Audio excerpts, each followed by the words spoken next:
Hola chicos, buenas noches. Mi nombre es Kevin Escobar, soy estudiante de quinto año de medicina y bueno, yo voy a estar a cargo de la parte del curso de microbiología. Entonces, para hablar un poco acerca de la parte, digamos, básica, es uno de los temas más importantes el que vamos a revisar el día de hoy. Si bien es cierto, yo lo manejo en dos partes, pero vamos a tratar de dar las cosas más importantes que ustedes tienen que llegar a tener o van a tener que comprender, ¿sí? Digamos, por qué esto les va a servir para más adelante. Sí hay ciertos puntos muy resaltantes que yo les voy a comentar a continuación. Ahí les he colocado algunos resultados para que ustedes se lleven de repente algunos apuntes. De igual manera, vamos a tratar de revisar y recordar un poco de la parte de biología celular y molecular porque también tienen muchas cosas, digamos, en común, ¿no? Entonces vamos a ver que ciertas estructuras tienen muy semejantes. Sin embargo, hay algunas peculiaridades que vamos a encontrar con respecto a las bacterias. Y es que es lo que les va a permitir a estos microorganismos, pues, mantenerse o llegar a sobrevivir, pues, en el medio, ¿no? Entonces, vamos a revisar el día de hoy, ya que este es un tema bastante, digamos, tocado, es un tema bastante preguntado también y muchos chicos suelen confundirse en esta parte, ¿no?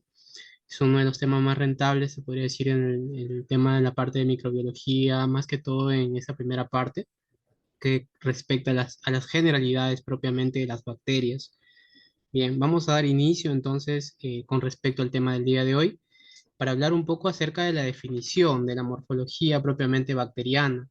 ¿Cómo nosotros vamos a definir la morfología? Y es que vamos a ver que estos son microorganismos, principalmente pues vamos a definirlos como microorganismos celulares, ¿verdad? Ya que tiene las mismas características pues de propiamente una célula en sí, ¿no? Ya hemos visto en la parte de biología qué es una célula, ¿no? Que es una parte, digamos, microscópica, unicelular, digamos, que tiene o está conformado por ciertas estructuras internas, ¿no? Ya hemos visto que dentro de la célula encontramos lo que son, por ejemplo, la membrana celular, tenemos a las mitocondrias, a los ribosomas, vesículas, entre otras. Sin embargo, en la parte bacteriana, nosotros vamos a encontrar que no suelen presentar todas estas estructuras o todas estas pequeñas estructuras propiamente, valga la redundancia, que van a cumplir funciones determinadas, ¿no? Acá van a existir otras estructuras de repente similares, semejantes, pero también que van a tener su función en todo el metabolismo microbiano. Ahora, como dice acá, ¿no? Tiene características particulares y estas características particulares o peculiares es lo que les determina también de cierta forma, ¿no? Su morfología o valga la redundancia, su forma, la estructura y el hábitat, ¿no? Entonces, ya sabemos que los seres vivos, ¿no? Tienden a sufrir cambios, modificaciones y esto solamente lo va a permitir a este microorganismo pues su supervivencia y pues puedan adaptarse, ¿no? Esta es una de las propiedades que tiene, la adaptabilidad.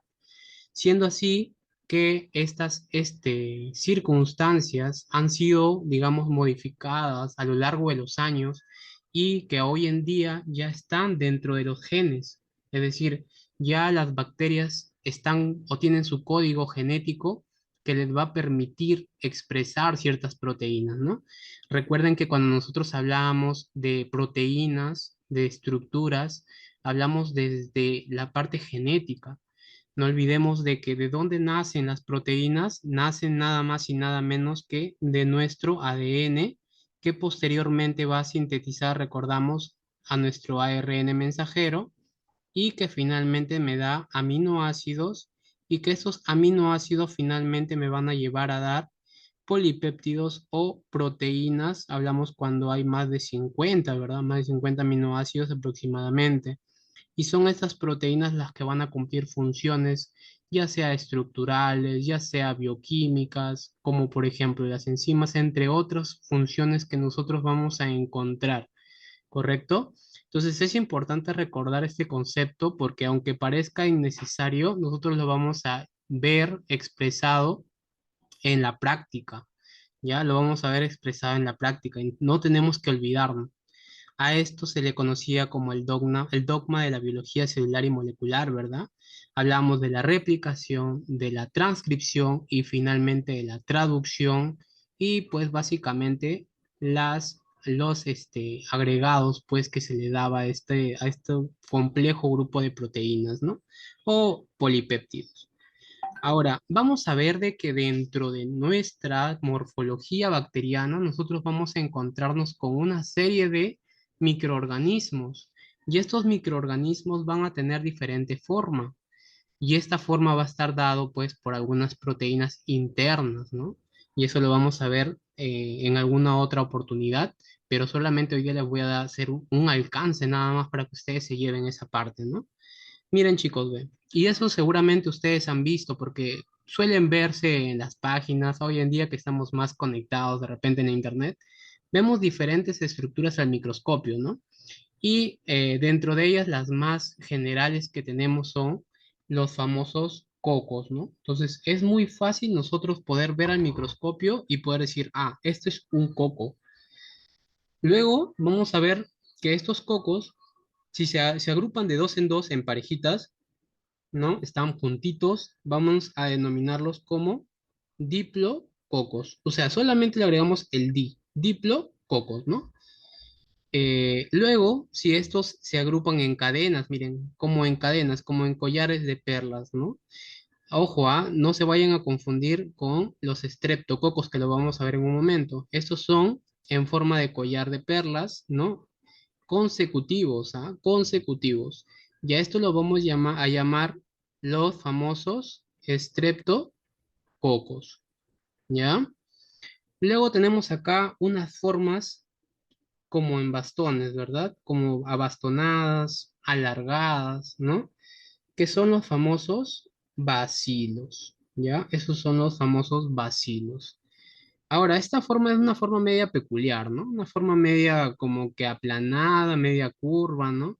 Pero que no va a ser un parásito, ¿ah? Porque por ahí de repente ustedes se pueden confundir, ah, no, este es un parásito, parece, ¿no? Por ejemplo, un tripomastigote aparentemente, ustedes lo van a ver en parasitología, pero no es, sino es la morfología de estas bacterias. Esos son los famosos vibrios. Seguramente han escuchado Vibrio cholerae, ¿no? Ese es una de las bacterias también causante de una de las diarreas, ¿no? Luego tenemos otras bacterias que tenemos los llamados espirilos, ¿no? También vamos a tenerlos por aquí. ¿Qué más tenemos por aquí? Miren, ve, estas formas como en racimos de uva, y lo decimos racimos de uva porque miren cómo lo diferenciamos, ¿ah? Miren acá, ¿ya? Miren acá y miren acá arriba los estreptococos. No son iguales, ¿ah? No son iguales. Uno es en forma de cadenas, ¿no? Como en collar de perlas, y el otro es como un racimo agregados o acúmulos, básicamente de estos cocos, que están como en un racimo de uva, tal cual como ustedes lo ven, ¿no? Cuando ustedes se van al mercado, de repente ven un racimo de uva, ven cómo están agrupados, ¿no? Pero no están en cadena lineal, sino están, digamos, todos agrupados en uno solo. Y a estos se les va a denominar como estafilococos, ¿ya? A estafilococos. Y luego tenemos esta forma, una forma media como que, digamos, como en un resorte, ¿no? Como, digamos, muy, digamos, muy curvado, ¿no? Está bien curvado esta bacteria en este caso. Y a esta la vamos a denominar a las famosas espiroquetas, ¿ya? Las espiroquetas también pertenecen a algunas de estas bacterias de acuerdo a su morfología. Entonces, a partir de estas, chicos, vamos a encontrarnos con diversas o variedades de bacterias que van a constituir, digamos, parte del estudio de la microbiología, ya que la microbiología médica justamente se encarga de estudiar a estos microorganismos y cómo estos también, ya sea o que pueden afectar o también que conviven como parte de nuestra microbiota. Es importante no olvidar de que hay bacterias, ¿ya? Que son parte de nuestra microbiota intestinal, que si bien es cierto, pueden convivir, ¿ya? Pueden permanecer, pero no necesariamente van a causar enfermedades, ¿ya? Sin embargo, hay aquellas bacterias que son llamadas oportunistas, de las cuales, ¿ya? De las cuales cuando el microorganismo o el huésped que somos llamados nosotros se encuentra inmunodeprimidos, ya que llamamos inmunodeprimidos que nuestras defensas no se encuentran de manera adecuada. O también que estos microorganismos, ¿ya? Que estos microorganismos que se encuentran habitando en nuestra flora intestinal se encuentran alterados, ¿no? Se encuentran alterados porque también, digamos, tienen una función de cierta manera de protección, ¿no? Se encuentra alterada esta microbiota. Entonces, ¿qué es lo que pasa? Ahí empiezan a atacar las bacterias oportunistas, ¿no? Entonces empiezan a atacar y empiezan a causar enfermedad. Entonces hay que entenderlo de esa forma, chicos, que habrán bacterias, ¿no? Que tienen funciones benéficas y habrán bacterias que tienen funciones o digamos que cumplen un rol también de infectar, ¿no? De causar daño al huésped. Entonces vamos a encontrarnos con estos casos. Ahora, el fundamento biológico que tienen básicamente estas bacterias, ¿no? De acuerdo a estas características que hemos visto, básicamente es, digamos, en primer lugar, la adaptabilidad, ¿no? O la adaptación también llamada. La adaptación. Entonces, la adaptación van a ser estas fuerzas, se podría decir así, como fuerzas que permiten la optimización de los nutrientes, la motilidad, etcétera. Vamos a ver, chicos, en la próxima diapositiva, que estas bacterias, mientras más pequeñas sean, ¿ya? Mientras más pequeñas sean, van a permitir que su metabolismo sea mejor, ¿ya? Van a permitir que su metabolismo sea mejor, ¿ya? ¿Qué quiere decir? Que no van a necesitar mayores, digamos, recursos para que pueda, digamos, sintetizar sus, digamos, sus nutrientes, para que pueda dividirse, etcétera. ¿Ya? Entonces eso hace de que sea mejor, ya se podría decir de cierta manera, mejor a esta bacteria. Sin embargo, cuando es una bacteria de mayor tamaño, esto hace de que necesite más recursos, gaste más y demore más también en hacer todo ese proceso bioquímico. Entonces, nos conviene una bacteria más pequeña que una bacteria más grande, más compleja, se podría decir, ¿no? Entonces, la adaptación son esas fuerzas, ¿no? Que ha permitido a las bacterias, a lo largo de todos estos años, ya hemos visto de que las bacterias, pues, tienen, digamos, un tiempo de vida, son mayores que los humanos, ¿no? Han vivido por largos años, incluso cuando todavía no existía el oxígeno, que dio origen básicamente a las famosas cianobacterias, ¿no? Cuando hablamos de la parte, digamos, de las características propias que permiten el éxito en su hábitat, y eso es algo innato, es algo dentro del microorganismo, hablamos propiamente de la genética.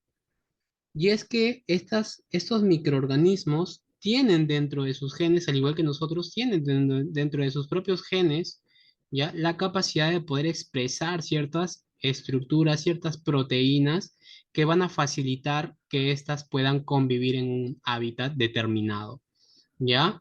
Les permite que hagan, digamos, su metabolismo, les permite sintetizar enzimas que permiten defenderse frente a ciertos fármacos, que les permite defenderte ante ciertos tóxicos, toxinas, etcétera, chicos.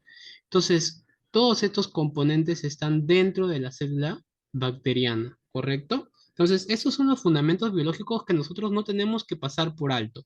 Dentro de las células bacterianas, entonces, estamos viendo la forma y el fundamento básicamente que tienen estos componentes. Aquí les he colocado un mapa conceptual, chicos, solamente para hacerles hincapié que dentro de los más comunes que vamos a tener dentro de la morfología bacteriana, vamos a tener acá los cocos, los bacilos y tenemos también a las formas helicoidales, ¿ya? A las formas helicoidales.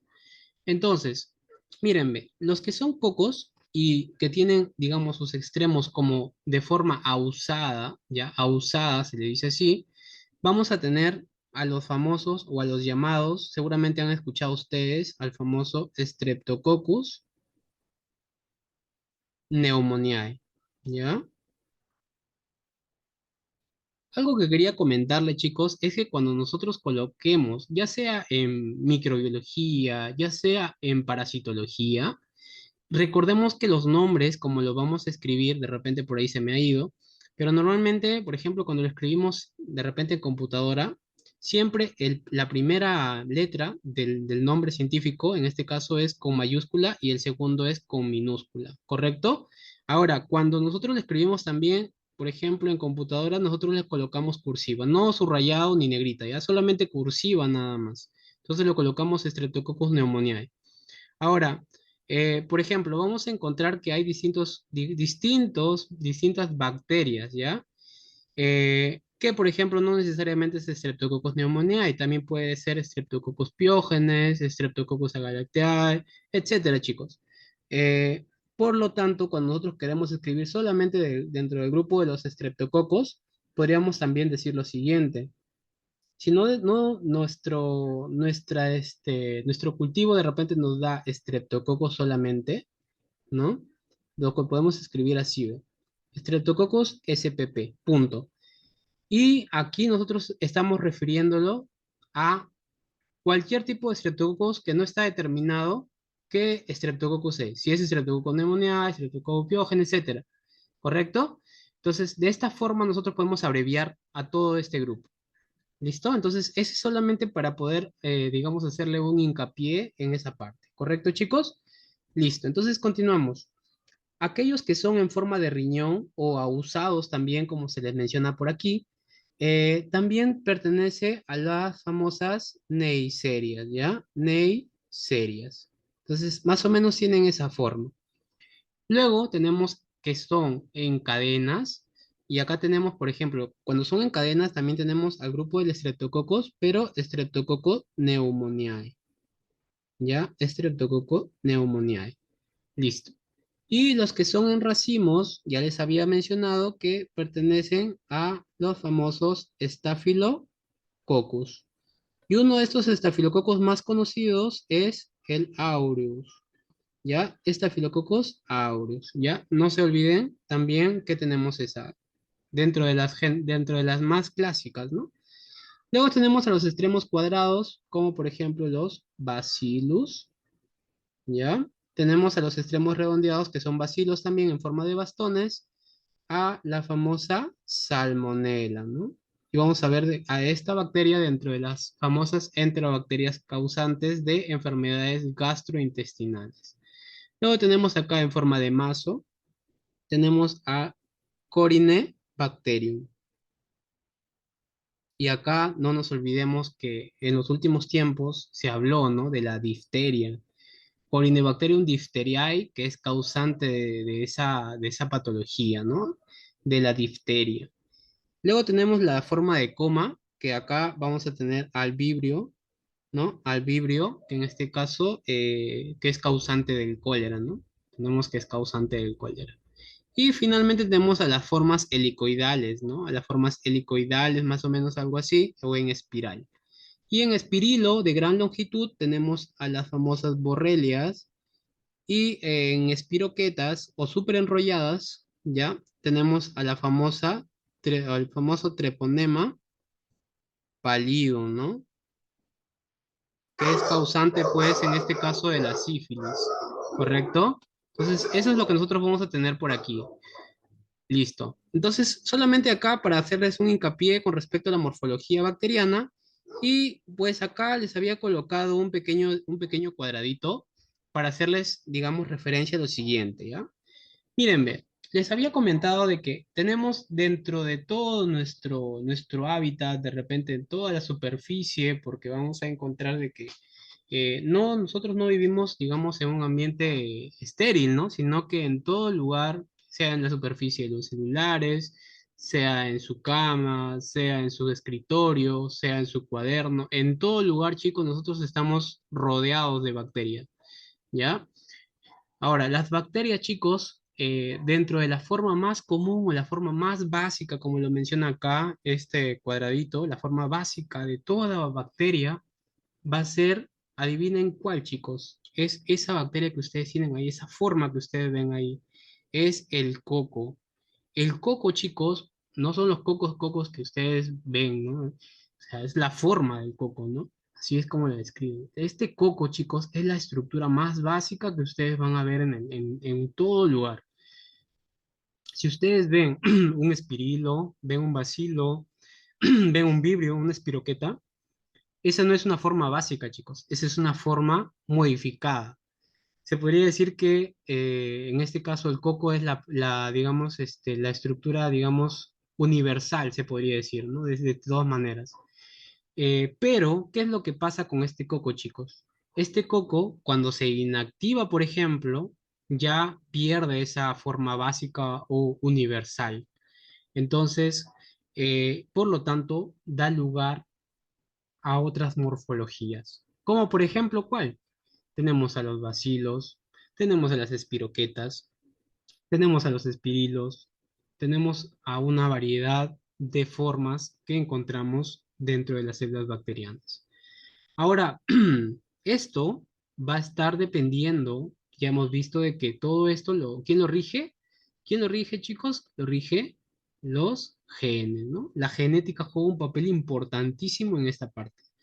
Entonces, ¿a qué gen le atribuimos? Me dirán. ¿A qué gen le atribuimos? Miren, y eso lo vamos a ver nosotros en la parte de genética o básicamente de crecimiento bacteriano, chicos, ¿ya? Cuando veamos crecimiento bacteriano, vamos a ver de que hay una estructura, ¿no? Hay un gen propiamente, el llamado MRB, ¿ya? Que va a participar o va a estar, digamos, participando en toda la fase de crecimiento bacteriano y va a tener una importancia, chicos, cuando se esté desarrollando la forma, básicamente, de la bacteria, de la célula bacteriana, durante el crecimiento, ¿ya? Es así como va a dar lugar a las distintas formas bacterianas, ¿correcto? Entonces, es así como nosotros vamos a encontrar la parte de la morfología, ¿ya? Entonces, miren, fácil, sencillo, no hemos visto más que acá algo general, ¿ya? Respecto a la morfología. Ahora sí, vamos a centrarnos o vamos a entrarnos un poquito más, chicos, en la parte de las bacterias. Queremos conocer un poco más de las bacterias. Ahora, mírenme, vamos a tener que dentro de la célula bacteriana van a haber tanto componentes esenciales como componentes no esenciales. ¿A qué les llamamos esenciales, chicos? ¿Ustedes qué creen? Vamos a llamar esenciales a todo componente, ¿ya? A todo componente que son indispensables para la célula bacteriana. Es decir, que sin esto, ya, sin esta estructura, las bacterias no van a poder sobrevivir dentro del ambiente, no van a poder generar su energía, les va a permitir, digamos, realizar sus funciones normalmente, ¿ya? Entonces, estos son los componentes esenciales. Hoy vamos a hablar o nos vamos a centrar en los componentes esenciales, sin embargo, vamos a hablar de todos en general acá, un poquito de todo, ¿ya? Para que se lleven un poquito al día de hoy ya de lo que vamos a hablar posteriormente. Entonces, mírenme, dentro de los componentes esenciales, básicamente hay que recordar, pues, que cuando ustedes llevaron su parte de biología, no olvidemos la forma general estándar de toda célula, ¿no?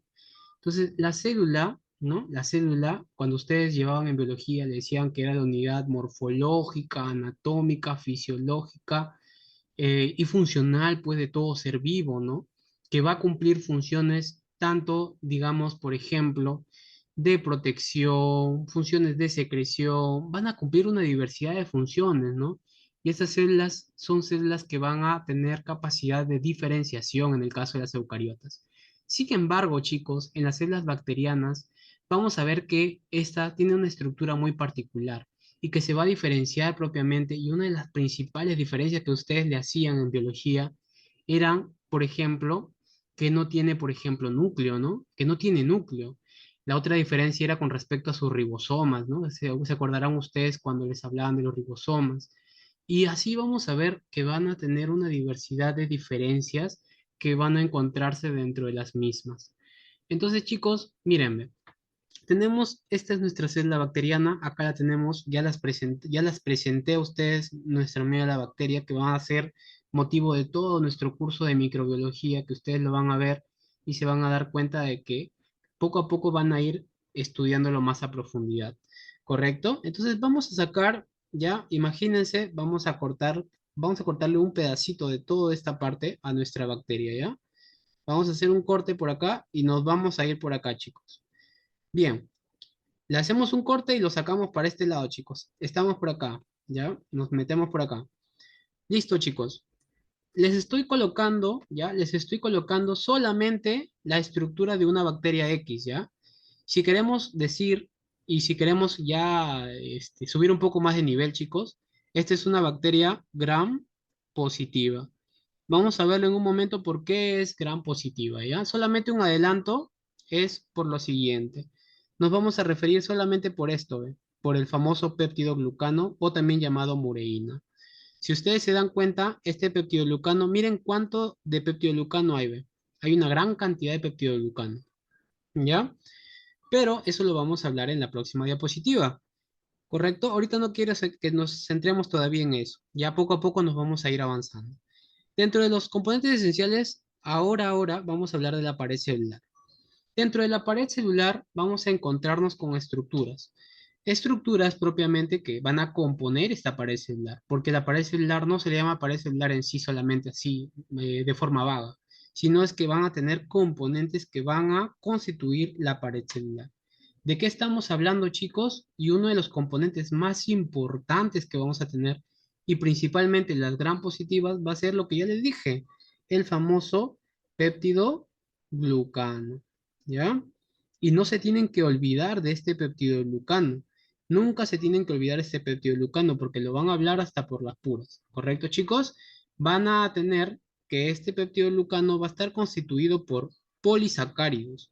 Polisacáridos que son, digamos, y lo vamos a ver también dentro de un momento, constituido principalmente, por ejemplo, por N-acetil-glucosamina y N-acetil-murámico. Seguramente ustedes en alguna parte de su curso de biología, cuando llevaban biomoléculas, les hablaban acerca de estos azúcares, ¿no? Entonces, esos azúcares van a estar unidos a ciertos aminoácidos y van a constituir este peptidoglucano. Y obviamente este peptidoglucano, como es parte de la pared celular, les va a permitir a las células bacterianas, les va a conferir esta rigidez y también protección. ¿Por qué protección? Me dirá, ok, pero ¿por qué protección? Ya, está bien. Protección. Protección más que todo osmótica, ya chicos, porque dentro de la célula bacteriana hay una gran cantidad de moléculas. Moléculas como proteínas, sales, etcétera. ¿Y qué es lo que pasa, chicos? Como tienen gran cantidad de moléculas, entonces hay una presión osmótica bastante alta. Y ustedes saben que por difusión, pues obviamente de que del medio externo, si hay mayor cantidad de soluto dentro y afuera menos, entonces ¿qué va a pasar con el agua? Va a ingresar. ¿Y qué es lo que va a ocurrir finalmente? Lisis celular. Pero esta pared bacteriana le va a conferir justamente esta, digamos, capacidad de resistencia.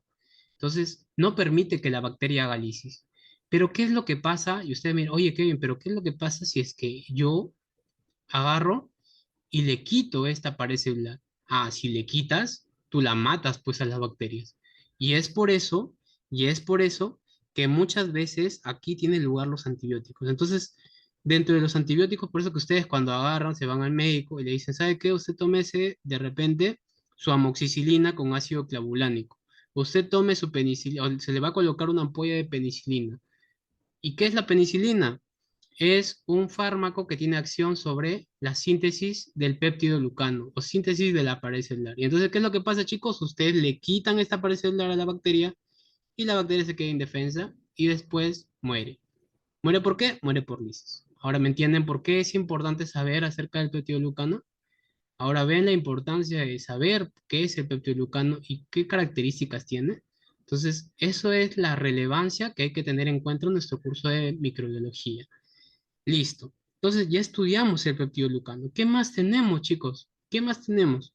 Bien, si bien es cierto el peptidoglucano, lo vamos a encontrar en una mayor proporción entre las gram positivas, en las gram negativas, no lo vamos a encontrar en una gran proporción como lo vamos a ver próximamente, sino que en las gram negativas hay menor. Oye, pero si tiene menor peptidoglucano, de repente debe haber algo, ¿no? Porque obviamente que si uno tiene más y el otro tiene menos, debe de satisfacer algo, debe de compensarlo, ¿no? O sea, por lógica, obviamente.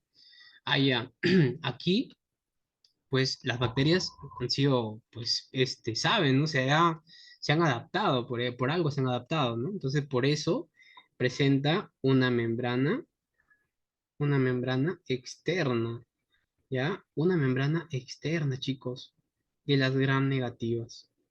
Ah, mira, bacán, ¿ah? Entonces, ahorita les voy a dibujar así algo simple nada más. Entonces, mire, imagínense que este es su peptidoglucano de la gram negativa, chicos.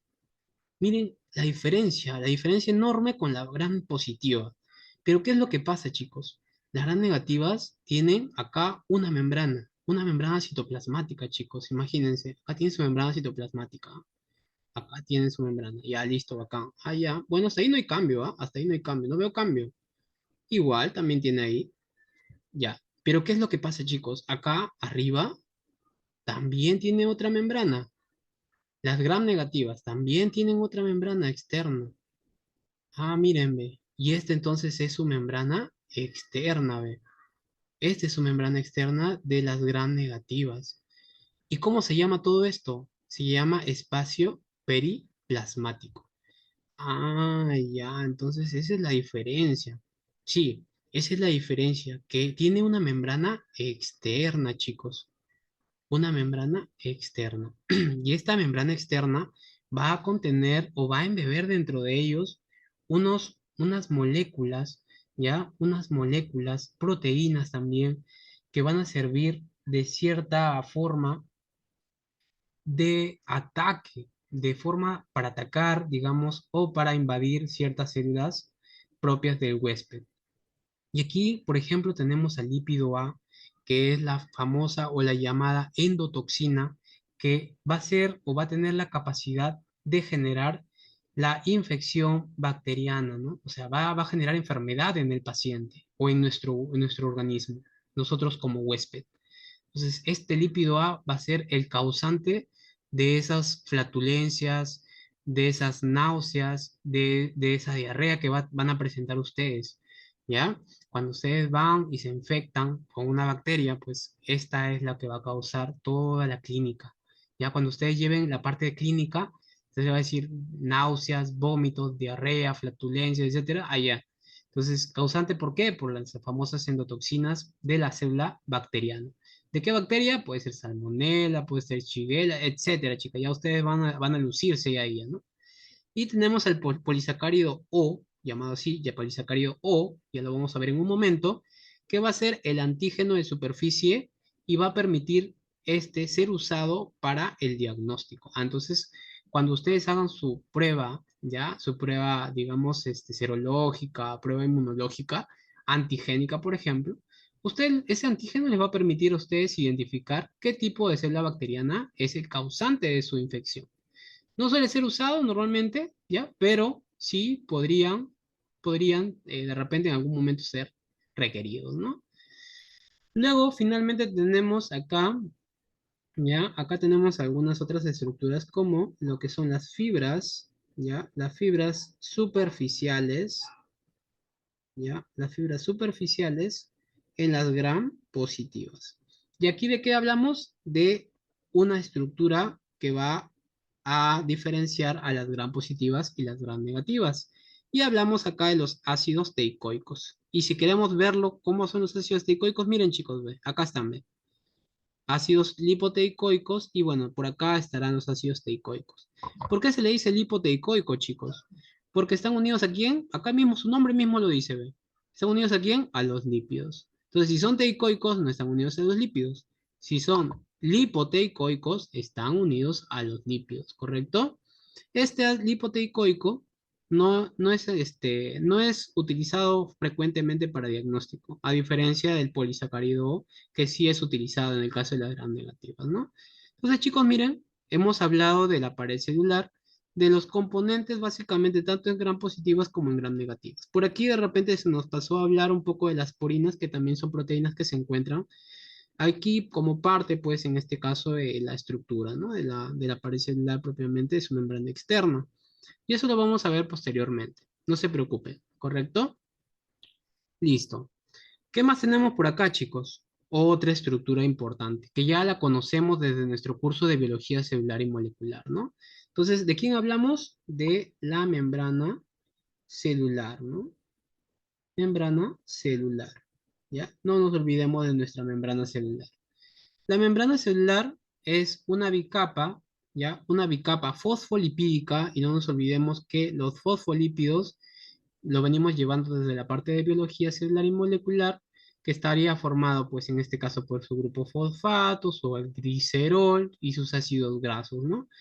No nos olvidemos de ese aspecto. Sin embargo, chicos, vamos a tener que esta bicapa va a estar, en el caso de las células eucariotas, hablábamos de que estaba dentro de ellos inmerso el famoso colesterol. Sin embargo, en el caso de las bacterias, chicos, y acá no tenemos que olvidarnos, este no presenta esteroles, pero sí presenta una estructura llamada los famosos opanoides. Ah, mírenme.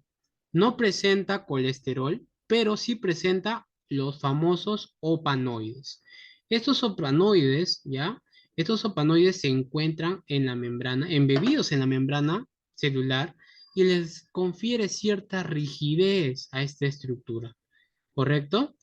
Ahora, esta membrana, ¿ya? Se va a usar, es decir, va a formar como que ciertas invaginaciones donde va a contener dentro de ellas también a las enzimas oxidativas que van a poseer la característica o van a tener la capacidad de realizar todo el proceso oxidativo, así como teníamos en la mitocondria, ¿se acuerdan?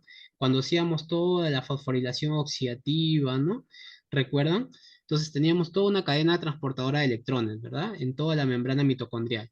Entonces, así como había en la membrana mitocondrial, así tal cual, chicos, vamos a tener en la célula bacteriana. Los famosos mesosomas, ¿no? Los famosos mesosomas, que son básicamente invaginaciones donde se encuentran, pues, estas enzimas oxidativas. Bacán, bacán, chicos. Entonces, miren, estamos viendo pared celular, ya estamos viendo membrana celular. Ahora vamos a adentrarnos un poquito más, chicos, ¿ya? Un poquito más nos vamos adentrando. Estamos hablando ahora nos vamos a entrar un poco a hablar de los famosos ribosomas. Chicos, los ribosomas tienen una función muy importante, ¿no? Una función muy importante porque sobre esta, ¿no? Sobre esta vamos a tener que van a permitir la síntesis, pues, propiamente de lo que son los polipéptidos o proteínas, ¿correcto? Entonces, esos ribosomas, ¿ya? Estos ribosomas tenemos una subunidad mayor, ¿ya? Vamos a escribirlo así, y una subunidad menor. Correcto. Listo. Perfecto. La subunidad mayor, chicos, no olvidemos que tenemos subunidades de 50S y subunidades de 30S, ¿ya? Entonces, ¿cuál es 50S? El de arriba. Y recordemos, chicos, que estas no son aditivas. No es que voy a decir yo, 50 más 30 son 80, ¿ya? No es que vamos a decir de esa manera, ¿correcto? Entonces, vamos a tener acá que estas subunidades van a constituir las células bacterianas, ¿no? En cambio, en las células eucariotas tenemos 60-40S, ¿no? No hay que olvidarnos de ese aspecto, porque a veces estas preguntas que aparentemente suelen ser insignificantes para algunos, suelen ser incluso motivo de preguntas y muchas personas se equivocan. En el pleno examen están diciendo, ¿era 60-40 o era 50-30? ¿No? Entonces, no nos olvidemos de ese aspecto. Y pues ya hemos visto de que tienen acción la síntesis de proteínas y también, chicos, van a ser sitio de acción de antibióticos, ¿ya? Vamos a tener que aquí pueden actuar ciertos antibióticos, ¿ya? Aquí van a actuar ciertos antibióticos. Y eso lo vamos a ver en la parte de lo que son antimicrobianos todavía, ¿no? Lo vamos a ver en la parte de antimicrobianos, ¿ya? Entonces vayan acordándose de ese aspecto. Y por otro lado, acá tenemos a lo que es el nucleoide, que va a ser el lugar donde se va a encontrar nuestro ADN. No nos olvidemos que en las células bacterianas el ADN es un ADN circular, ¿ya? El ADN va a ser una estructura circular. Listo, chicos. Entonces, mírenme, ya estamos viendo otra estructura más. Y por último, ya, por último, tenemos al famoso periplasma, ¿no? Nuestro periplasma. El periplasma ya hemos visto, ¿ven? ¿Dónde está el espacio periplasmático, chicos? Les dije, estaba por acá, ¿ve? Todo este espacio era el espacio periplasmático o el periplasma. ¿Listo? Es un espacio donde se presentan, ¿ya? Donde se presentan ciertas enzimas, ¿ya? Enzimas o proteínas que van a permitir el transporte de ciertas moléculas, ¿correcto? Pero acá vamos a tener algunas enzimas hidrolíticas como son las beta-lactamasas. ¿Qué son las beta-lactamasas? Ustedes me dirán. Las beta-lactamasas van a ser enzimas, ¿ya?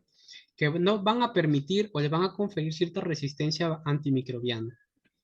Eso quiere decir que, por ejemplo, si tengo acá yo una célula, ¿ya? Bacteriana, y acá tenemos una porina, por ejemplo, esta porina va a facilitar o va a permitir el transporte de el principio activo del fármaco, un fármaco X. Este fármaco X pasa por acá y va a actuar sobre la síntesis de la pared, por ejemplo, ¿no? Puede actuar sobre otra circunstancia o sobre otro sitio, o sea, va a ingresar y va a actuar sobre otro lugar, por ejemplo, sobre la subunidad 50S, 30S, etcétera. Pero ¿qué es lo que pasa, chicos, por acá, ¿no? Acá vamos a tener enzimas, ¿no? Como las beta-lactamasas, que van a tratar de, digamos, interactuar con este principio activo, con esta molécula, y van a inactivar a esta misma. Por lo tanto, no va a tener efecto. Y por eso es que no tenemos resultado. ¿Listo? Entonces, eso es lo que ocurre aquí. Ese es el fundamento. ¿Ya? Ese es el fundamento.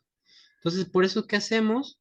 ¿Qué hacemos? Normalmente generamos otro tipo de antimicrobianos que sean o que permitan que estas beta-lactamasas no actúen sobre las mismas. Y de esa manera, pues, damos un mejor tratamiento a nuestros pacientes. Listo, chicos, esa es una forma muy práctica y básica de poder entender toda la parte de los componentes esenciales. Ahora vámonos con los componentes no esenciales. Miren, chicos, ven, en los componentes no esenciales, ¿ya? Vamos a tener aquellos polisacáridos que van a ser o van a tener una función de protección contra la fagocitosis. Estamos hablando de la famosa cápsula, ¿ya? De la cápsula que va a ser o se va a formar en la parte externa de la célula bacteriana. Sin embargo, si bien es cierto, ya si bien es cierto, van a tener unos componentes polisacáridos, la mayoría de bacterias, pero en el caso va a haber una excepción como en todo caso, ¿no? Por ejemplo, el famoso Bacillus anthracis va a tener cápsula, pero que presenta un polipéptido, ¿ya? Un polipéptido de ácido de glutámico. ¿Ya? Entonces, no presenta polisacárido, ¿no? Presenta un polipéptido de ácido D-glutámico. ¿Ya? Ese es el caso del Bacillus anthracis. Listo. ¿Cuál es otro componente no esencial, chicos? No esencial de la célula bacteriana. Y aquí hablamos de los famosos pilis o fimbrias, ¿ya? Pilis o fimbrias. Y los pilis o fimbrias vamos a tener que están conformados o están constituidos básicamente por glucoproteínas, que pueden ser de dos tipos. Aquellos que van a permitir la unión, ¿ya? Tenemos que permiten la unión de las superficies celulares, es decir, que permiten el reconocimiento entre una y otra célula, ¿correcto? O también tenemos al famoso pili sexual. Y el pirisexual, como acá lo mismo, como su mismo nombre lo dice, es sexual y que permite básicamente la reproducción de la célula bacteriana, va a facilitar el proceso de conjugación. Entonces, miren cómo va a ocurrir, ¿ah? Eso lo vamos a ver también en la parte de, digamos, crecimiento, propiamente en lo que es la parte de la, digamos, reproducción celular bacteriana. Entonces tenemos acá una bacteria, chicos, y acá tenemos otra bacteria. Entonces, una bacteria, ¿no? Van a conjugarse, van a agarrar y se van a unir, se van a agarrar de la manito, ¿no?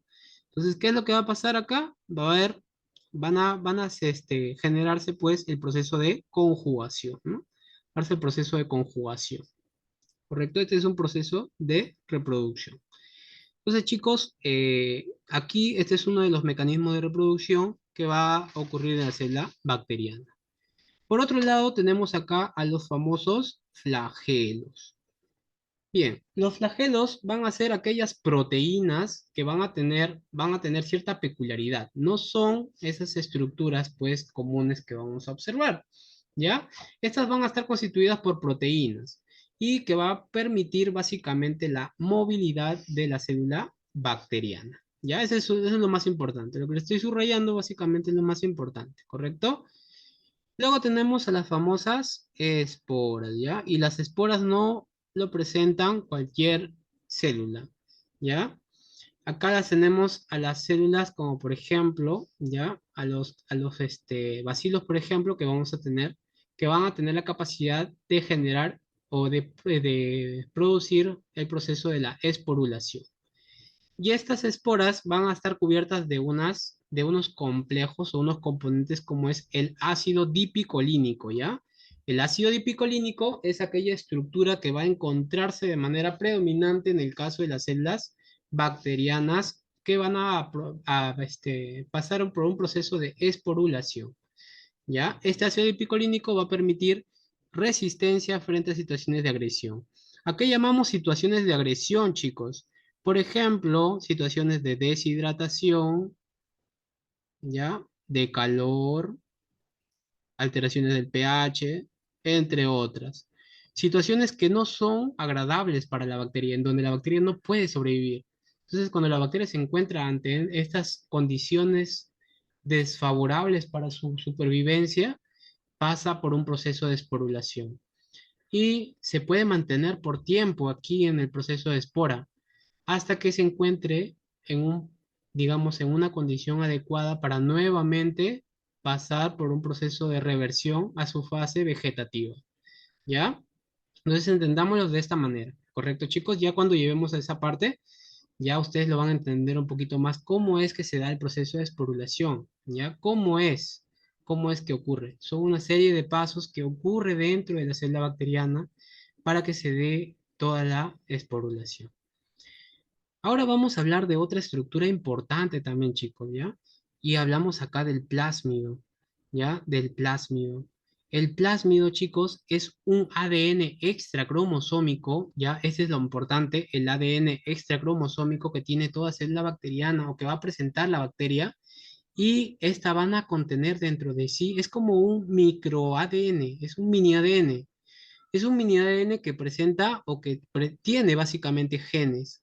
¿Y genes para qué? Ok, pero ¿para qué tienes genes aquí? Aparte de tus genes comunes que tienes en tu ADN circular. Ah, ya. Acá tienes genes, chicos, pero para una resistencia antibiótica y para toxinas también.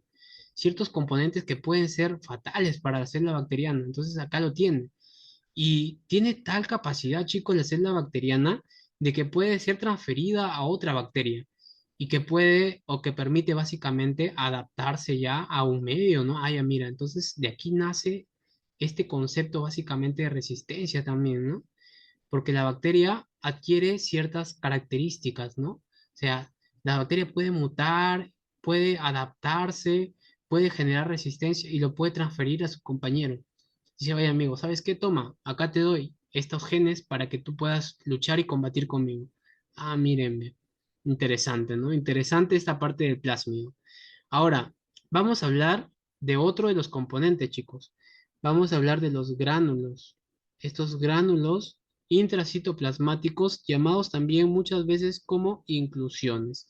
Inclusiones citoplasmáticas que lo vamos viendo desde la parte de biología. Entonces, aquí hablamos de glucógeno, hablamos de lípidos, polifosfatos. Vamos a hablar de una serie de componentes, chicos, que vamos a tener pues dentro de la célula bacteriana. ¿Y para qué? Para formar energía. No olviden que cuál es el motor de todo esto.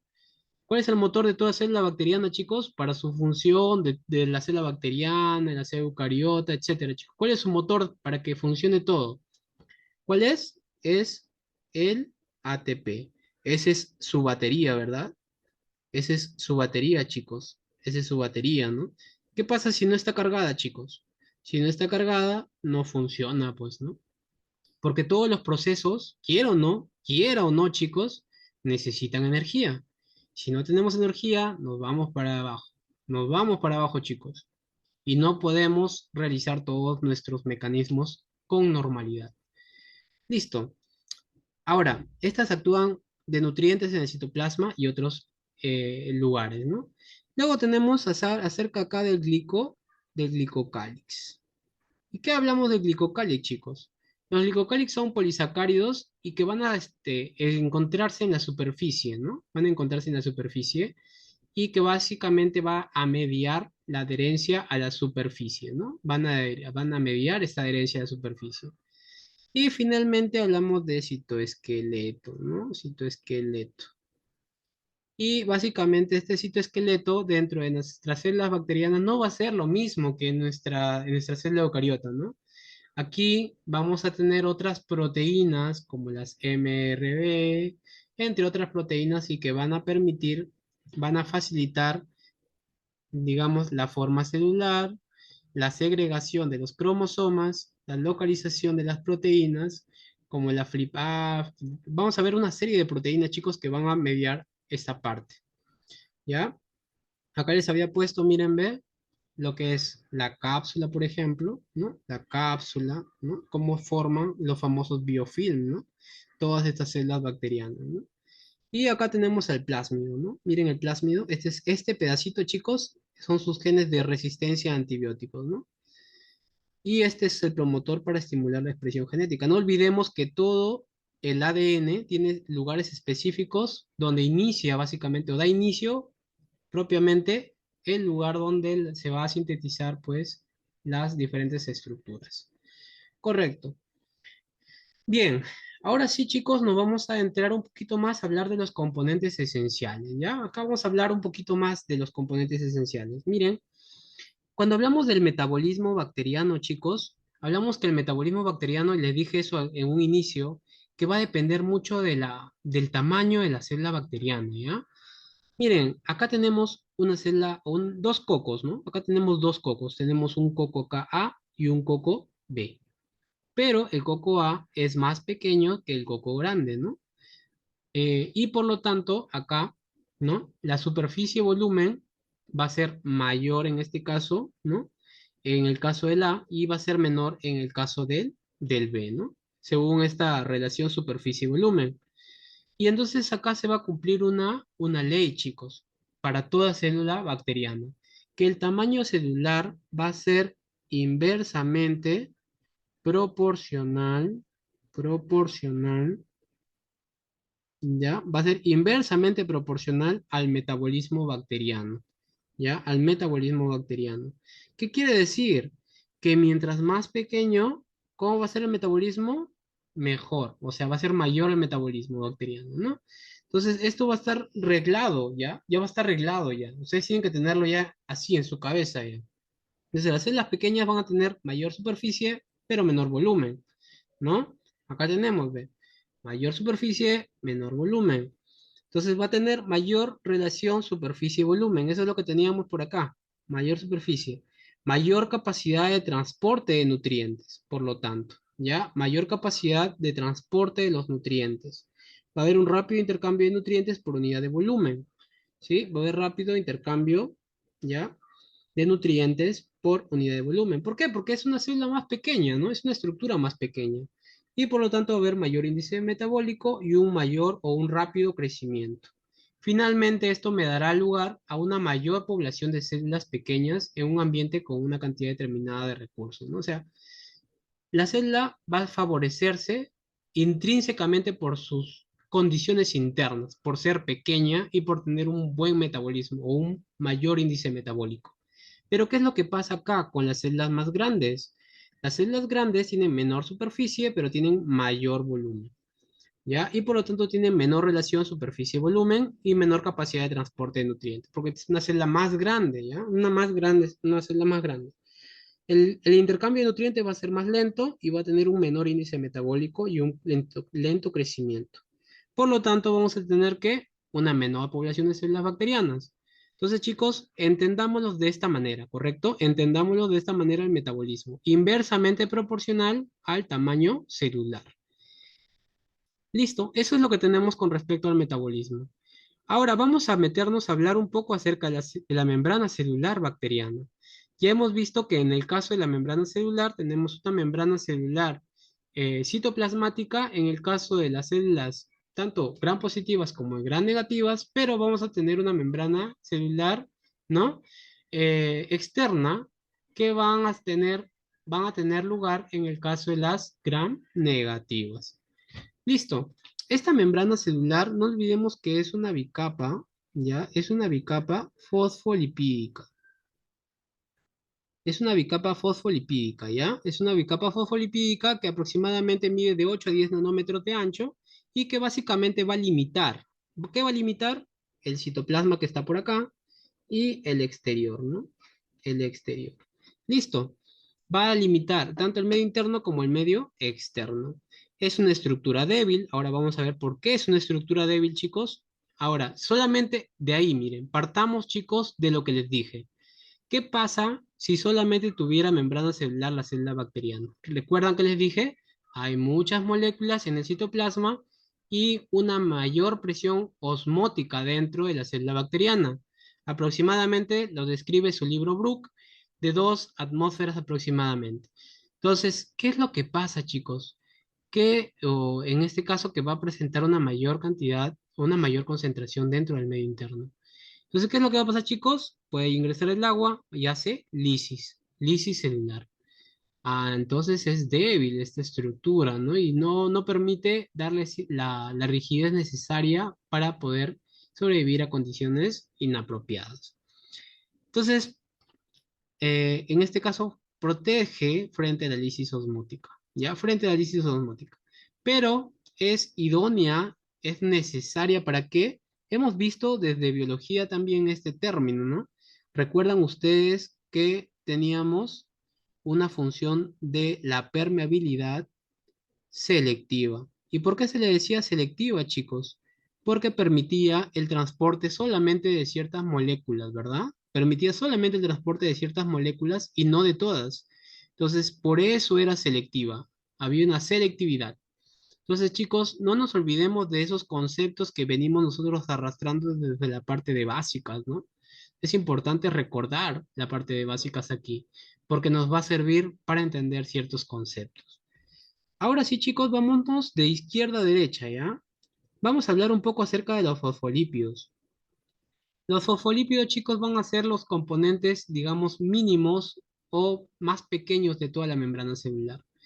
Entonces, hablar de los fosfolípidos es hablar de todos estos componentes que veníamos desde biología con respecto a los ácidos grasos, del glicerol, que es el alcohol, y de los grupos fosfatos, ¿no? Y recordábamos que nosotros en las células eucariotas hablábamos de la fosfatidilcolina, fosfatidilcerina, ¿no? Y pues en este caso, ¿qué nos va a dar lugar pues a los distintos tipos de fosfolípidos que van a tener, ¿no? Recordemos también de que estos fosfolípidos presentan una región polar y una región no polar, ¿no? Acá vamos a tener la cabeza que es hidrofílica y cuando nosotros decimos que es hidrofílica, no nos olvidemos que cuando determinamos, o sea, hablamos del término filia, es que tiene mayor atracción o tiene mejor, digamos, se podría decir, compenetrancia o, digamos, mayor correlación básicamente con el agua, ¿no? Entonces, es más fácil, ¿no? Es más, o tiende a ser más, o sea, se tiende a adecuar más al agua que las hidrofóbicas, ¿no? Acuérdense el término fobia, ¿no? Que repele al agua, ¿no? Que le huye al agua. Entonces, esta parte, justamente esta parte, es la parte no polar. Y esta es la parte polar, ¿ya? ¿Sí? Entonces, no nos olvidemos de esos términos que nosotros lo hemos visto desde la parte de biología celular y molecular. Y es por eso de que por esta parte no puede circular los componentes solubles al agua. Sin embargo, ¿qué es lo que pasa, chicos, si ustedes agarran y colocan alcohol, benceno, éter, cloroformo?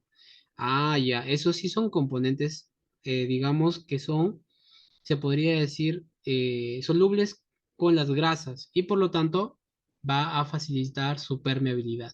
Y por eso es que cuando ustedes van a ver que en la tinción gram colocan en las gram negativas una sustancia ¿no? Una sustancia como es el alcohol acetona. ¿Qué es lo que pasa, chicos? Se decolora totalmente. Pero ¿qué pasa con las células gram positivas? No se decoloran porque no tiene una membrana externa. Ah, en cambio, en las gram negativas sí presentan una membrana celular y presentan esta característica y por lo tanto es como que ustedes sacaran o vaciaran todo el componente que está, todo el colorante que se encuentra en esa membrana, lo agarraran y lo limpiaran totalmente, ¿no? Como si se les hubiese caído todo un tinte, un colorante en una mesa, ustedes agarran su alcohol acetona, lo barren todo, ¿no? Pero si ya se les cae un colorante y no hubiese este componente, pues no pasa nada. Usted por más que lo agarran, lo colocan en el alcohol, no pasa nada, ¿no? Pues se ha impregnado esto de aquí, se ha impregnado muy bien, ¿ya? Se ha impregnado muy bien. Entonces, esas funciones de los fosfolípidos tienen una relevancia y una importancia cuando nosotros vamos a explicar por qué es que en nuestras gram negativas se decolora y por qué es que en nuestras gram positivas no se decoloran, chicos. ¿Listo? Entonces, porque la membrana de las gram negativas que se encuentra en la parte externa es fácilmente poder retirar esta coloración. Y luego vamos a tener otra composición de los isoprenoides. Les hemos visto que en el caso de de las bacterias, perdón, de manera general, presentan isoprenoides, ¿no? Que son los famosos opanoides y que les confieren cierta rigidez. Miren qué es lo que pasa con estos fosfolípidos. Están como que cada uno por su lado, están, digamos, dispersos, ¿no? Están que se mueven, ¿sí? Están que se mueven de un lado a otro, pero miren qué es lo que pasa. Se añaden los opanoides y ¿qué es lo que pasa, chicos? Le confiere cierta rigidez. ¿Ven sus cadenas de ácidos grasos? Le confieren rigidez, chicos. ¿Y cuáles le confieren rigidez? Los opanoides. ¿Listo? Entonces, eso es lo que tenemos, chicos. Ahora, finalmente hablamos acá de las proteínas. Las proteínas, chicos, van a ser como ya ustedes saben, ¿no? Cadenas de polipéptidos, aminoácidos, más de 50 aminoácidos, y vamos a tener que estas proteínas pueden ser integrales o también pueden ser periféricas. Y además, chicos, no olvidemos que estas proteínas, como van a ser integrales y periféricas, ¿qué significa ser integral? Que está integrado, que está dentro de la membrana, ¿no? Por lo tanto, va a tener una región hidrofóbica y va a tener una región hidrofílica. ¿Por qué? Porque la región hidrofílica va a tener una porción externa, es decir, va a estar más en la parte externa, es decir, no va a pasar por toda la parte interna de los fosfolípidos, sino se va a adherir a otra proteína externa. Mírenme, miren acá, como que se adecúa, ¿no? A otra proteína. Entonces, esas son hidrófilas. Y una región hidrófoba también que pueden tener, perdón, estas son las periféricas, ¿no? Y esta es la integral. Entonces, la integral, miren qué es lo que pasa. Tiene una región hidrófoba cuando tiene contacto con las cadenas de ácidos grasos y que le dan esa característica no polar. Y tiene una parte libre, ¿no? Que está hacia el medio externo, que es la región polar. Es decir, no está, digamos, unida con las cadenas no polares, sino están unidas con las cabezas de los fosfolípidos polares, ¿no? Entonces, le confiere dos tipos de características, hidrófilas e hidrófobas. Pero las periféricas, chicos, van a ser aquellas que se encuentran asociadas en la superficie de la membrana, interaccionando con las proteínas integrales, ¿no?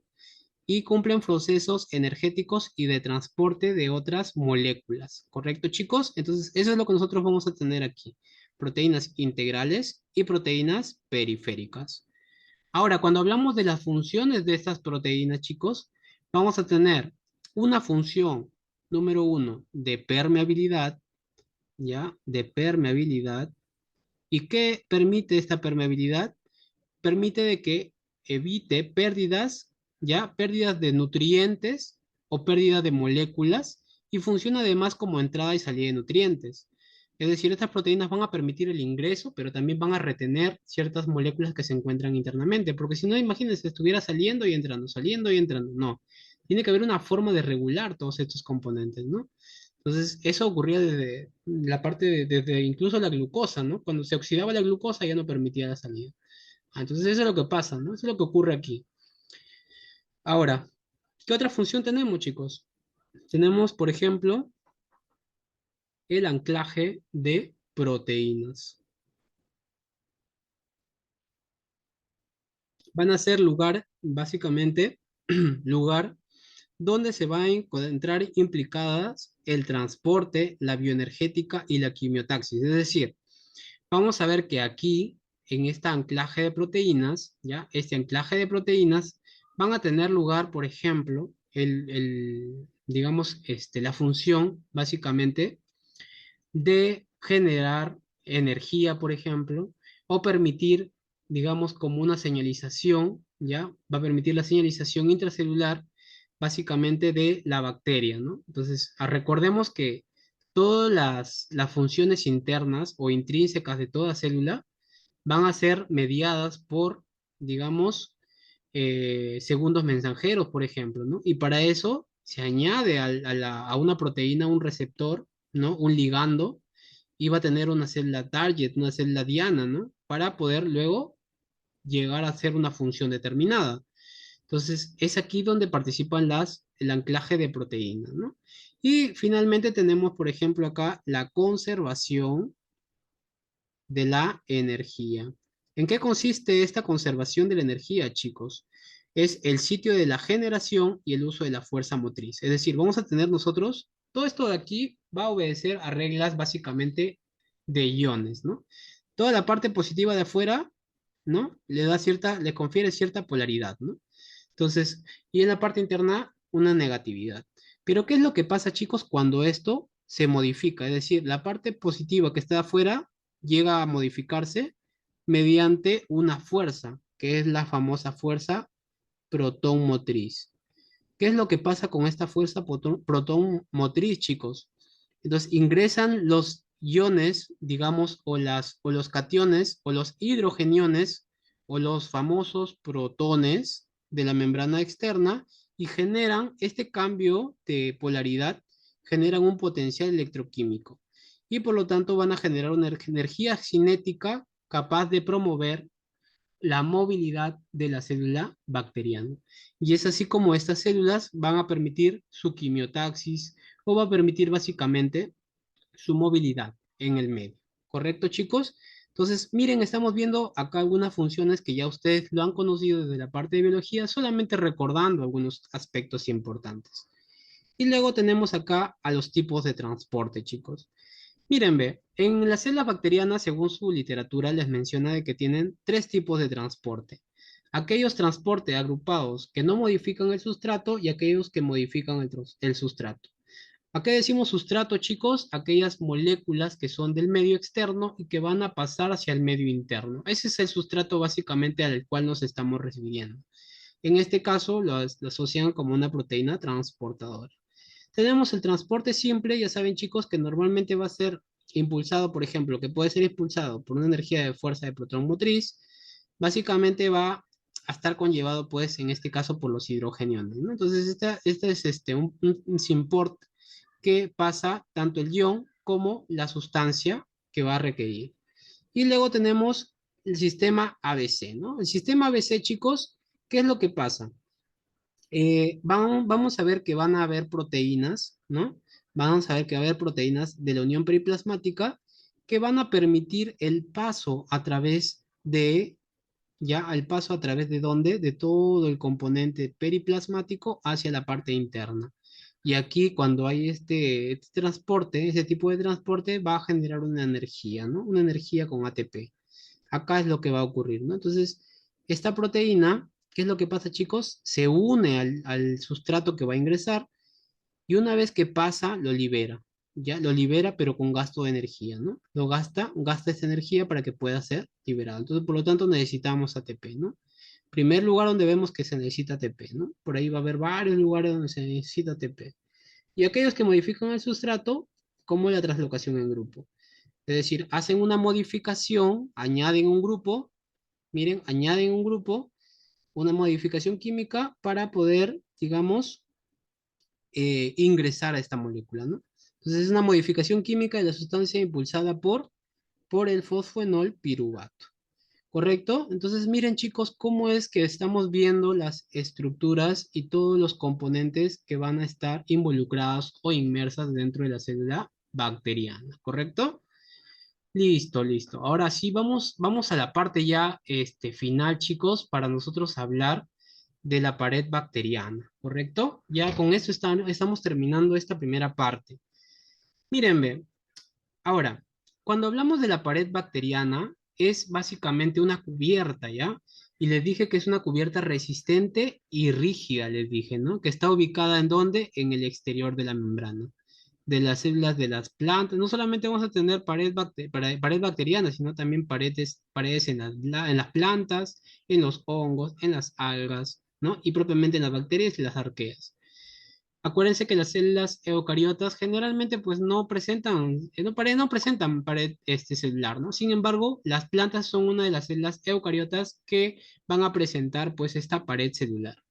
Y básicamente lo que les permite básicamente les facilita es soportar fuerzas osmóticas y permite también o facilita pues el crecimiento, ¿no? Es decir, permite que la célula se expanda, se crezca y no ocurra ningún tipo de daño, ¿no? Entonces, vamos a tener que dentro de las funciones tenemos tres funciones principalmente, ¿no? Tenemos la función de la rigidez, que ya lo estamos viendo hasta por las puras, que básicamente va a evitar la lisis osmótica, solamente para hacer un feedback, chicos. No olvidemos que la rigidez es uno de los principios que van a permitir evitar la lisis osmótica. Van a tener o les van a conferir la forma o la morfología celular y finalmente van a actuar como barrera, ¿no? Cuando actuamos como barrera es que permite o evita las lesiones mecánicas o químicas, básicamente, que van a estar expuestas a las células bacterianas. Si nosotros hablamos de las células gram positivas y gram negativas, es una forma de clasificar a las bacterias, ¿no? Es una forma muy sencilla y práctica de poder clasificarlas. Cuando ustedes lleven su primera práctica de laboratorio con respecto a la parte de bacterias, ustedes la típica práctica que suelen hacerse es la siguiente, es hacer la tinción Gram. Y la tinción Gram nos permite a nosotros diferenciar las bacterias Gram positivas y las bacterias Gram negativas. ¿Cómo lo vamos a diferenciar? Según su pared celular. Y eso es lo que vamos a estudiar el día de hoy. ¿Cuál es la importancia de poder conocer la pared celular? Y es que básicamente la pared celular, ¿ya? La pared celular va a ser blanco de muchos antibióticos. ¿Ya? Va a ser blanco de muchos antibióticos. Va a actuar como patrones moleculares asociados a patógenos, ¿no? Es decir, como reconocimiento de las células propiamente del huésped. ¿Para qué? Para poder, digamos, generar un ataque o poder defenderse frente a estas bacterias. Van a tener composición variable, hablamos de células gram positivas y gram negativas, y finalmente también es importante acá rescatar de aquellos microorganismos que no cumplen a la regla. ¿A qué me refiero con que no cumplen a la regla, chicos? Oye, Kevin, ¿por qué me estás diciendo que no cumplen a la regla? O sea, que hay bacterias que no presentan pared celular. Sí, hay células que no presentan pared celular, pero sí son especiales, ¿no? Son especiales, que si bien es cierto no presentan pared, oye, pero si ya estuviera muerta, ya. Ah, pero ellos tienen otro sistema, ¿no? Entonces vamos a ver que aquí tenemos a las famosas clamidias y tenemos a los famosos micoplasmas. Ah, entonces si les preguntan, entonces ya saben ya chicos, ya saben. Listo, sencillo chicos, sencillo esa parte, ¿no? Luego vamos a ver de que si hablamos un poquito nos metemos un poquito en la parte de bioquímica, yo sé que no, a muchos no les gusta la parte de bioquímica, pero solamente acá ponerles algunas pautas generales, chicos. Si hablamos de la estructura de la pared celular bacteriana o del peptidoglucano, ¿cómo estaría formado? Hablamos de que esta estructura químicamente está compuesta por dos derivados azúcares y tenemos que recordarlo siempre, estos dos, ¿ya? Nunca se olviden, ¿ya? Nunca se olviden de estos dos. Yo quiero que se acuerden siempre de estos, de la N-acetilglucosamina y del ácido N-acetilmurámico, ¿ya? Esos dos sí, nunca se olviden, ¿ya? Nunca se olviden, anótenlo, no sé, su cuadernito, en su agenda, no sé, chicos, ¿ya? Esos dos tienen que saberlo sí o sí. Pero además, estos están unidos con aminoácidos. ¿Qué aminoácidos? L-alanina, D-alanina, ácido D-glutámico, y que van a componer juntos, ¿ya? Juntos se van a agarrar y van a formar, van a hacer una ronda y van a componer el famoso tetrapéptido de glucano. Estos tetrapéptidos de glucano se van a ir formando, se van a ir formando, van a formar paredes, van a formar ladrillos, chicos, y van a hacer su casita, ¿no? Van a hacer su péptido glucano, chicos. Ese es el péptido glucano. Pero también no olvidemos de que acá, ya, acá también se van a incluir, ya, ciertos otros componentes, ¿no? Como por ejemplo, este componente de acá, que es el ácido diaminopimélico. Suele ser preguntado, chicos, a veces, y suelen confundirse con otra estructura. ¿Recuerdan hace rato les hablé del ácido dipicolínico? Pero el ácido dipicolínico lo encontramos en las esporas. Muchas personas suelen confundirse el término dipicolínico con diaminopimélico. El ácido diaminopimélico es componente estructural de los aminoácidos en las gram negativas. ¿Y cómo? Miren chicos, les dije que también la estructura química del tetrapéptido está formado por aminoácidos, ¿verdad? ¿Qué pasa con las gram negativas, chicos? Las gram negativas, al igual que las gram positivas, presentan en su aminoácido uno y 2 L-alanina y D-glutámico, ácido D-glutámico. Pero ¿qué es lo que pasa, chicos, con el aminoácido número 3? En el aminoácido número 3, chicos, en el caso de las gram positivas, tenemos la famosa L-lisina. Ah, mira, pero en el caso de las gram negativas, no presentan L-lisinas. Oye, Kevin, ¿qué presentan entonces? Ah, ya, acá presentan el ácido de amino pimélico. Ah, mira, ve. Entonces, es una de las diferencias que yo puedo encontrar entre gram positivas y gram negativas, aparte de las que les voy a decir. Miren, aminoácido número 2 y 3. Y el 4 pues, de alanina, que es normal, ¿no? Miren, interesante, chicos, interesantísimo esta consideración, ¿ah? Gram negativas, no se olviden, presentan ácido de amino pimélico, ¿ya? En el aminoácido número 3. Y algo que les es importante, chicos, cuando se une entre N-acetilglucosamina y N-acetilmurámico, imagínense que por acá tenemos, ¿ya? Imagínense que tenemos por acá dos. Y estos se unen por enlace beta 1,4, ¿ya? Y esos enlaces beta 1,4, chicos, son blancos de acción de enzimas. ¿De qué enzima estamos hablando, chicos? De la enzima lisozima. Ah, ¿y a qué les hace recordar eso? ¿Ya? ¿A qué les hace recordar eso? Ustedes ya pasaron morfo, ya pasaron fisiología, ¿no? Ah, mire, en la parte de la boca, pues se segrega, o se, en este caso, da origen propiamente a esta enzima, ¿no? La lisozima, ¿ya? En la saliva básicamente se genera esta enzima. ¿Y que es capaz, chicos, de romper este enlace beta 1,4 entre la N-acetilglucosamina y el N-acetilmurámico de la pared bacteriana? Y por lo tanto, destruye esta estructura bacteriana, chicos. Interesante, ¿no? Interesante, chicos. Miren, de aquí puede salir otra pregunta, ¿no? Miren, interesante, ¿no? Ya, para que no se olviden, chicos. Listo. Entonces ya estudiamos un poquito de las estructuras en el caso de gram negativas y gram positivas. Vamos a seguir profundizando un poco más, chicos. Vamos a seguir profundizando un poco más en respecto a este tema. Miren, ve, pared gram positivas, pared gram negativas, chicos. En el caso de las gram positivas, presentan un 90%, ¿ya? De péptido glucano, en el caso de las gram positivas, péptido glucano, perdón, pero también es importante, chicos, de que ustedes sepan su otro nombre, ¿ya? Mis amigos le llaman también mureína, ¿ya? O sea, para los amigos, mureína, ¿ya? Para los no amigos, peptidoglucano, ¿ya? No se olviden. Listo. ¿Qué más, chicos? En el caso de las gram positivas, no presenta membrana externa. Es algo que ya les he dicho hace rato, ¿no? Y en el caso de las gram negativas, en las gram negativas presenta un 15% para como ya somos amigos, de mureína, pues, ¿no? Para los no amigos, peptidoglucano. ¿Y cómo le van a preguntar? Van a preguntar peptidoglucano, ustedes en su examen normalmente, ¿no? Pero también si les preguntan como amigo, mureína también, ¿no? ¿Qué más, chicos? Presenta porinas. Ah, mira, presenta porinas también, ¿ah? Ya, listo. Ahora vamos a detenernos un poco a hablar acerca de cada uno de sus componentes particulares, ¿ya, chicos? Miren, ve, si ustedes ven, ahí tenemos, ¿no? Nuestros ladrillos. Acá ya construyeron su casita, ya ven. ¿Ven? Ya tiene su monte de ladrillos. Acá tiene sus ladrillos de péptido lucano, chicos. ¿Y qué son estas estructuras? Miren, ve.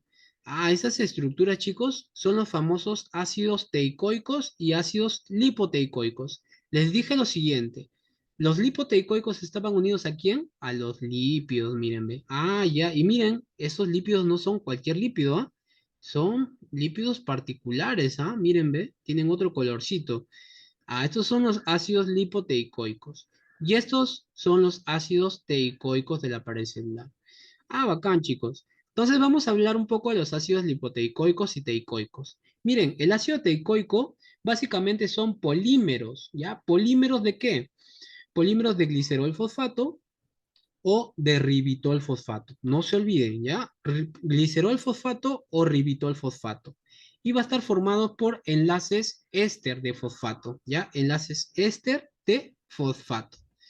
Y dentro de los azúcares que van a contener o embeber básicamente estos son la D-alanina, que van a estar unidos ¿a quién? Al ácido murámico, ¿ya? Por enlace covalente.